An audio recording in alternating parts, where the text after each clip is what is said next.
এই যারা বলেন দোয়া কবুল হয় না, দেখেন নিজেদের সাথে মিলে কিনা। এই পাঁচটা শর্ত যদি পাওয়া যায়, মুহূর্তেই আপনার দোয়া আরশে যে নক করবে। এক নাম্বার শর্ত আকলুল হালাল, হালাল খাওয়া। কি খাওয়া?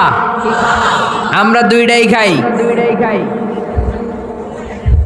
হালালও খাই হারামও খাই। বেশি খাই কোনটা? হ্যাঁ, কি খান? আমি কই নাই কিছু, আপনারাই কইছেন। নিজের উত্তরে নিজে ধরা না। হারাম খেলে তো দোয়া কবুল হয় না। লা ইয়াদখুলুল জান্নাতা জাসাদুন গুযিয়া বিল হারাম। ওই দেহ কখনো জান্নাতে যায় না যে দেহ হারাম খেয়ে বর্ধিত হয়েছে।